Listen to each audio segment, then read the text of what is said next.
श्री सद्गुरू ब्रह्मचैतन्य गोंदवलेकर महाराज यांचे 27 एप्रिलचे प्रवचन. नामधारकाने टाळण्याच्या गोष्टी. आपले विचार स्वार्थाचे नसावेत. स्वार्थामध्ये अभिमान नेहमी जागृत असतो. स्वार्थी मनुष्याला जगात सुख मिळणे कधीही शक्य नाही. नीतीची बंधने पाळा. परस्त्री माते समान माना. प्रपंचात एक पत्नी व्रताने राहणारे गृहस्थ लोक ब्रह्मचारीच होत. परद्रव्याची अभिलाषा धरू नका. त्याला विष्ठे समान माना. दुसऱ्याच्या पैक्याची अभिलाषा धरण्यात आपला किती घात आहे याची नुसती कल्पनाच केलेली बरी. परस्त्री परद्रव्य यांच्याप्रमाणेच परनिंदा ही अत्यंत त्याज्य आहे. परनिंदेने न कळत आपण आपलाच घात करीत असतो. परनिंदेमध्ये दुसऱ्यांच्या दोषांचे चिंतन होत असल्या कारणाने ते दोष आपल्याकडे येत असतात. या सर्व गोष्टी सांभाळून तुम्ही नाम घ्या.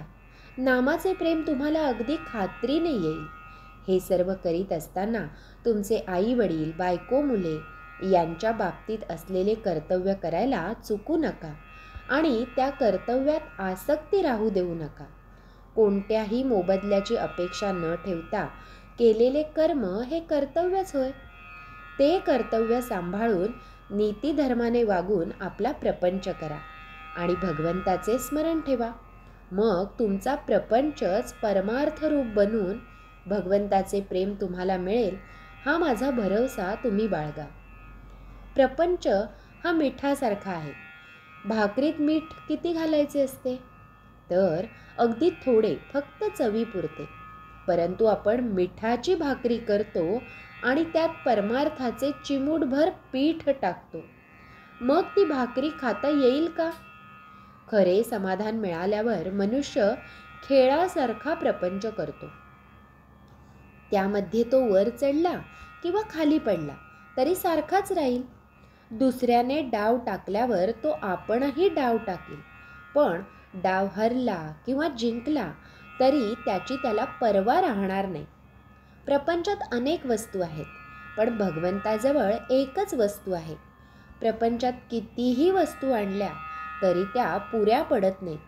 कारण एका वस्तूच्या आणण्यामध्येच दुसऱ्या वस्तूच्या आणण्याचे बीज आहे. पण भगवंताचे तसे नाही.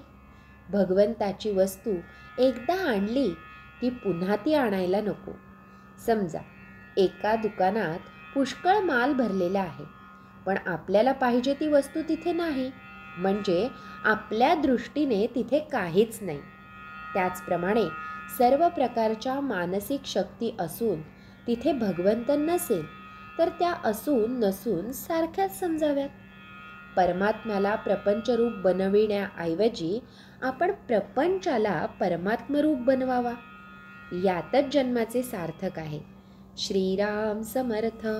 परमार्थात अहंकार मिसळला की तो प्रपंचच झाला.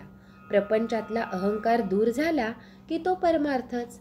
श्री सद्गुरू ब्रह्मचैतन्य गोंदवलेकर महाराज की जय. जय जय रघुवीर समर्थ.